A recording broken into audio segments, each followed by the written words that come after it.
Hola, ¿cómo están? Bueno, hoy vamos a hacer otra sesión de esta parte de entrevistas. Hoy decidimos hablar sobre las novedades de la cirugía cardiovascular. Para esto invitamos al doctor Fabián Fiorito. Él es médico cirujano cardiovascular del Instituto Cardiovascular de Rosario, del ICR, y él nos va a comentar sobre ciertas novedades que han ocurrido en los últimos años sobre la cirugía cardiovascular y el avance de la tecnología en este campo.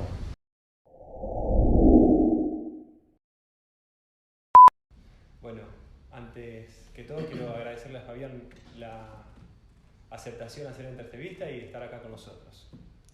Bueno, hola a todos, Nico, gracias a vos, obviamente, encantado de estar acá. Y bueno, espero que guste y sirva. Bueno, ante todo quiero que le cuentes a la gente, bueno, cómo uno se transforma en un cirujano cardiovascular. Vos estudiaste medicina, hiciste los 6 años de medicina y después, ¿qué hiciste? Contanos tu historia. 6 años de medicina y una vez que termine la carrera de medicina, en aquel momento, ahora la cosa ha cambiado me parece un poco, pero para hacer cirugía cardíaca o cardiovascular se necesitaba el título de cirujano general, así que pasé por una residencia completa de cirugía general, que son entre 4 y 5 años, si incluye la jefatura de residentes. Eso da una formación acabada un poco de cirugía de todo el cuerpo, no tan específica en esta área, pero sí se abordan de alguna manera todos los aspectos de la cirugía.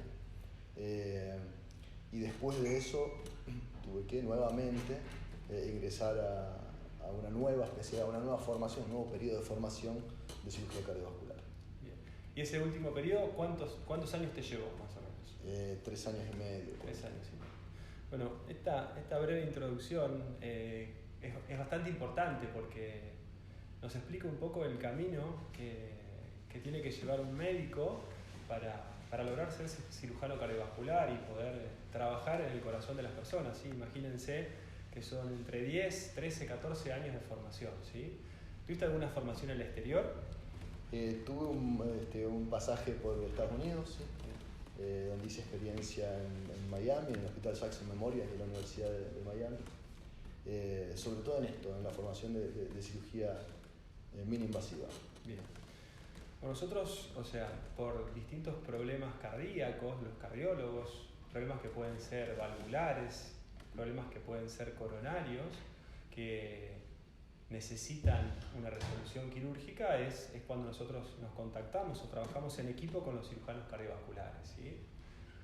Hay bastantes mitos sobre lo que es una cirugía cardíaca. Hablamos de lo que se llama o se conoce popularmente como cirugía corazón abierto y tantas otras cosas que bueno, la idea un poco de tener esta entrevista era poder aclararles un poco qué es lo que pasa, cómo se trabaja en el corazón y también que conozcan ciertas técnicas de cirugía que son menos invasivas, con periodos postoperatorios más rápidos y recuperaciones más rápidas, ¿sí?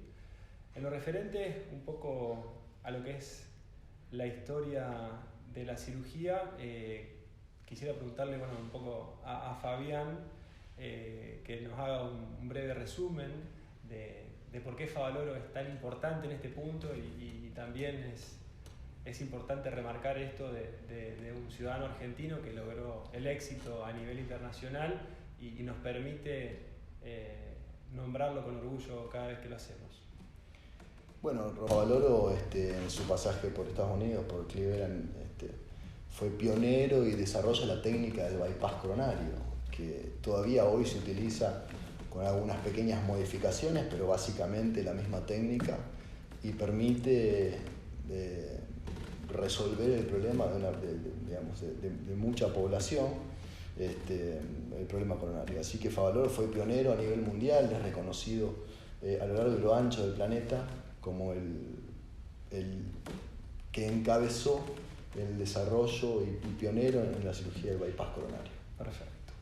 Cuando hablamos de bypass coronario quiero aclarar un poquito con términos simples un poco qué sería un bypass o un puente coronario, ¿sí? Cuando hay una obstrucción Lo que nosotros hacemos a través del bypass o puente es saltar esa obstrucción y conectar ya sea una arteria o una vena distal a la obstrucción para darle flujo de sangre a ese territorio, ¿sí? Una de las principales indicaciones de la cirugía cardíaca justamente es la enfermedad coronaria. Cuando hay una enfermedad coronaria que afecta sobre todo el nacimiento de las principales arterias o es bastante difusa o hay muchos vasos o arterias afectados, la cirugía tiene un rol protagónico.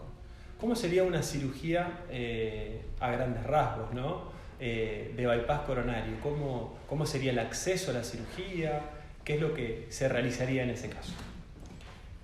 Bueno, básicamente la cirugía de bypass consiste en, como vos bien decías, generar puentes a través de conductos propios del paciente, arterias o venas, para saltear la obstrucción. La obstrucción, imagínense una arteria coronaria que es como si fuera una manguera. Yo siempre les digo lo mismo a los pacientes: esto es una manguera que se juntó sarro en el medio y por lo tanto el flujo de sangre hacia esa manguera está obstruido. Lo que hacemos con el bypass es puentear esa obstrucción de la manguera con otro conducto distinto, para lo cual se utilizan venas de la pierna y arterias del tórax o una arteria del brazo.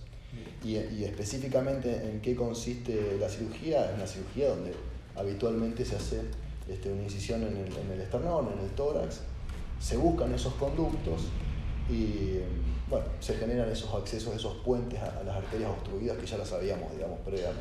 Perfecto. Esa esternotomía lo que hace es, o apertura del esternón, es abrir, tener acceso a lo que es el corazón para poder trabajar. ¿Cómo se puede trabajar el corazón? Se puede parar el corazón para trabajar con un poco más de comodidad y se puede también trabajar con el corazón latiendo. Exactamente. Sí, eso es una buena pregunta. La cirugía de bypass coronario se puede hacer de las dos maneras. Tanto parando el corazón y a través de lo que se llama la bomba de circulación extracorpórea, o con el corazón latiendo, como bien dijiste, que es una técnica que se utiliza habitualmente también. Se hace la misma cirugía, exactamente la misma cirugía, con un poco más de incomodidad, pero es cuestión de experiencia, experticia y no más que eso. Cuando hablamos de bomba de circulación extracorpórea, estamos hablando que estamos deteniendo el latido del corazón para que justamente el cirujano pueda trabajar más tranquilo, el corazón no se mueva. Y hay un aparato que cumple la función de corazón y pulmón, que es esta bomba, donde la sangre pasa por ahí, se oxigena a través de un oxigenador que le da oxígeno y vuelve a ingresar al sistema. Eso hace que el corazón esté parado y los cirujanos puedan trabajar en un corazón quieto con más estabilidad. Muchas veces en ciertos pacientes o en ciertos tipos de lesiones coronarias se puede realizar lo que se llama una cirugía sin bomba o sin circulación, que es lo que explicaba un poco Fabián, que necesitamos mucho más de técnica quirúrgica, ya que el corazón sí va a estar latiendo y va a estar moviéndose, por lo que ahí en la experiencia del cirujano cumple un rol bastante importante. En lo referente a lo que es las arterias y venas, ¿qué es importante? O sea, ¿qué priorizamos siempre? O sea, ¿qué es mejor hacer un conducto con una arteria, con una vena? Bueno, los conductos arteriales, y específicamente los conductos arteriales, hablando de las arterias mamarias, siempre son nuestra prioridad porque han demostrado ya sobradamente una sobrevida del bypass a largo plazo muchísimo mayor que la vena. La vena es un conducto que está de alguna manera destinado a manejar otro tipo de presiones, fundamentalmente eso, manejar otras presiones distintas, y obviamente sirve mucho para hacer la revascularización, pero enferma con el paso del tiempo, como enfermaron las arterias propias del paciente. La durabilidad de un conducto venoso es menor ostensiblemente que los conductos arteriales, así que tenemos mucho en cuenta siempre utilizar dentro de lo que se pueda la mayor cantidad de conductos arteriales posibles. Bien, y un conducto arterial, ¿qué edad más o menos duraría haciendo lo que nosotros llamamos prevención secundaria, que son cuidados muy importantes de los factores de riesgo? ¿Cuánto podría durar un conducto arterial, por ejemplo? un conducto mamario izquierdo a la descendente anterior tiene una duración superior al 80% a los 20 años. A los 20 años. Sí. De ahí la importancia de entender un concepto que es muy importante, ¿sí? La aterosclerosis, que es la enfermedad que genera estas obstrucciones, estas placas en las arterias donde se acumula grasa y se acumulan ciertas sustancias, es un proceso que es sistémico, que afecta a todas las arterias. No es que si uno solamente saltea una obstrucción, la otra arteria va a estar completamente sana. Y con el tiempo puede seguir enfermando. De ahí la importancia de hacer lo que se llama prevención secundaria, que es cuidar las arterias luego de un evento cardiovascular, donde tenemos que tener un buen control del colesterol, de la presión, realizar actividad física, mantener el peso. Todo eso va a ayudar a que nuestras arterias, tanto las nativas, las propias nuestras, como las que que hemos tenido luego de la cirugía, ya sea la parte de la vena o el nuevo conducto arterial, vivan más tiempo o duren más tiempo. Entonces de ahí la importancia de poder trabajar un poquitito en lo que es la prevención secundaria, aparte de solucionar obviamente el problema inmediato que es la cirugía que es necesaria. Y en lo referente a lo que es la recuperación, más o menos, ¿en cuánto tiempo un paciente después de una esternotomía y una cirugía de bypass puede llevar a cabo una vida normal? Bueno, el tiempo es un poco relativo dependiendo de cada paciente, dependiendo de la edad, de algunas cuestiones subjetivas propias de la aceptación del dolor o de los umbrales del dolor, pero el tiempo aproximado de recuperación, supongamos de punto exactamente igual al prequirúrgico, es de aproximadamente 2 meses, entre 45 días y 2 meses. Perfecto, para volver a tener una vida parecida a lo que tenía normalmente o inclusive mejor, obviamente, porque esto, si algo ha demostrado la cirugía de bypass coronario frente al tratamiento médico y a varias otras opciones terapéuticas, es que la sobrevida de los pacientes, o sea, la supervivencia de los pacientes, mejora muchísimo. Y otra de las cosas muy positivas de este tipo de intervención es que se reduce mucho el riesgo de reintervención. A veces cuando se colocan stents hay que repetir la colocación del stent, y en este caso está demostrado que la cirugía cardíaca tiene una reducción de lo que serían las revascularizaciones posteriores o nuevas revascularizaciones, como para tener en cuenta, ¿sí? Ahora, introduciéndonos un poco en lo que habíamos planteado como objetivo de esta charla, es las nuevas técnicas, porque esto que hablamos, este tipo de cirugía que también se puede utilizar para hacer un reemplazo de alguna válvula que está disfuncionante, ya sea con obstrucción o insuficiencia, es lo habitual. Esta esternotomía, esta cicatriz en el medio del pecho, que a veces tiene una longitud considerable, a veces no tanto, se ha modificado en estos últimos años, ¿sí? Hemos incorporado nuevas tecnologías donde se hace lo que se llama mini esternotomía, o sea, se disminuye el largo de la incisión, pero también se ha introducido cirugías que son videotoracoscópicas, o sea, que se hacen a través de un endoscopio que se mete por el tórax, con posibilidad de accesos laterales y otras cosas más. Ahí es donde queremos involucrar un poco a Fabián, que nos cuente un poco estas nuevas técnicas. Inclusive la idea después de este video es ponerles imágenes para que ustedes vean un poco qué es lo que sucede luego de estas intervenciones y compararlas con las previas para que se den una idea de lo que estamos hablando, ¿sí? Bueno, después de esta larga introducción te dejo hablar un poco, Fabián, de todas estas nuevas técnicas que queríamos comentarles y mostrarles a ustedes. Bueno, lo cierto es que la cirugía mini invasiva involucra o viene atravesando en realidad todas las especialidades desde hace ya bastante tiempo. Empezó con la cirugía general, con lo que todos saben, la resección de la vesícula por la laparoscopía, y bueno, eso también nos llegó a nosotros, a la cirugía cardíaca, y como finalidad de la cirugía mini invasiva es reducir el trauma quirúrgico y reducir obviamente los tiempos de recuperación, tal cual vos lo contabas. Así como dijiste, se han introducido nuevas técnicas que involucran resecciones parciales del esternón con incisiones de piel muy chiquititas de 3-4 centímetros y resecciones parciales que no involucran la apertura completa del tórax, porque cuando uno abre el esternón con la esternotomía completa, después tiene que traccionar de alguna manera el resto de las costillas, eso genera una inestabilidad torácica, que es lo que fundamentalmente nos lleva 2 meses de recuperación física. Esas mini esternotomías nos permiten acceso en algunos casos a la aorta, a la válvula aórtica, al callado en algunos casos. Las mini esternotomías inferiores nos dan la posibilidad de trabajar a veces en la aurícula derecha o en la aurícula izquierda. Y últimamente ya se incorporó o hemos incorporado la cirugía mini invasiva videoasistida, que es ya directamente sin hacer ni siquiera ninguna muesca en el hueso. Es decir, se trabaja casi pura y exclusivamente con una cámara, haciendo una incisión de 3, 4, 5 centímetros, como vos bien dijiste, en un espacio intercostal. Entonces no hay ninguna necesidad de cortar hueso ni fracturar hueso.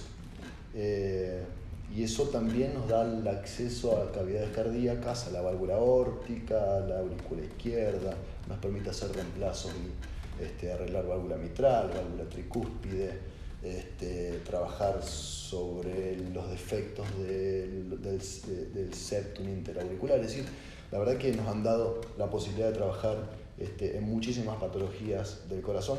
Y volviendo un poco en realidad a lo que hablábamos al principio de la cirugía coronaria, de hecho también la cirugía coronaria se puede hacer por abordajes mínimos, no por video, pero sí por abordajes mínimos.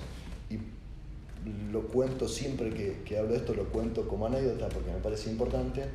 Uno de los pioneros en la cirugía mini invasiva es argentino, de hecho es rosarino, y lo que hizo fue el MidCap, que así se conoce a nivel mundial, que es digamos, el bypass mamario a un único vaso con el corazón latiendo a través de una pequeña tracotomía anterior izquierda, que es el doctor Federico Benetti. Bueno, eso ha dado mucho pie a entender que se puede trabajar inclusive en el corazón con la complejidad que tiene, haciendo abordajes menores, generando menos trauma quirúrgico y aportándole al paciente la posibilidad de una recuperación muchísimo más rápida, sin duda. Es real que muchos de nuestros pacientes tienen un gran temor a la cirugía, sobre todo a la esternotomía o la incisión que afecta al esternón, y creo que esto nos da la oportunidad de comunicar a la gente que hay otros accesos, que hay otras vías, con menos complicaciones, con recuperaciones más rápidas, que pueden simplificar y solucionar a un paciente un problema que puede llevarlo por ahí, por no operarse, a alguna complicación grave y otras cosas.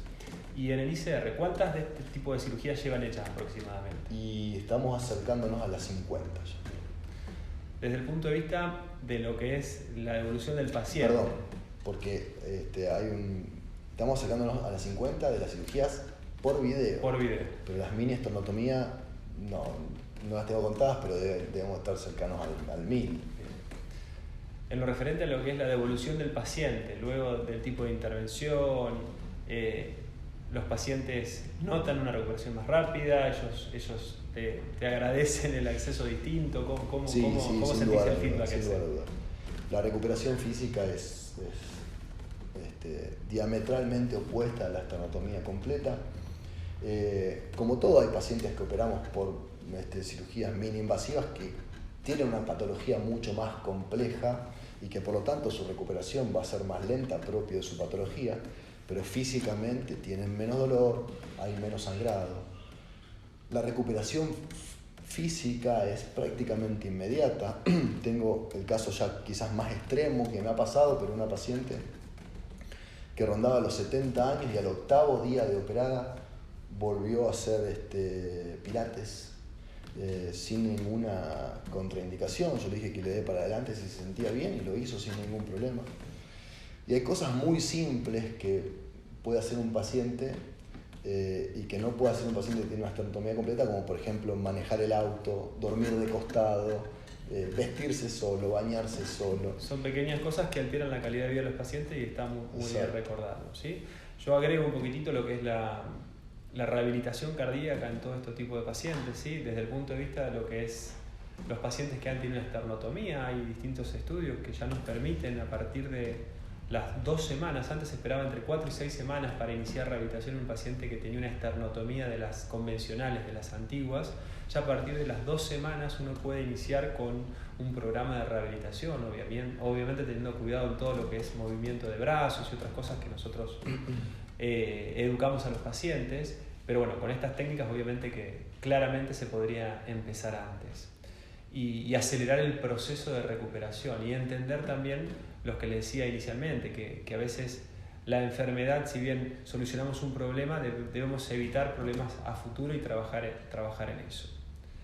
Bueno, me parece que hemos brindado un poco de información, como les dijimos anteriormente. Vamos a aportar después fotos, quizás algún video sobre las distintas técnicas quirúrgicas y las cicatrices que quedan después para que vean un poco lo que estuvimos hablando, que a veces es difícil ponerlo en palabras que sean accesibles para ustedes y a su vez también difícil expresarlo porque son cosas que hay que imaginarse. Así que vamos a ponerlos en imágenes para que todos comprendamos un poco mejor. Agradecerle a Fabián la presencia acá y bueno, los esperamos en la próxima. Muchas gracias.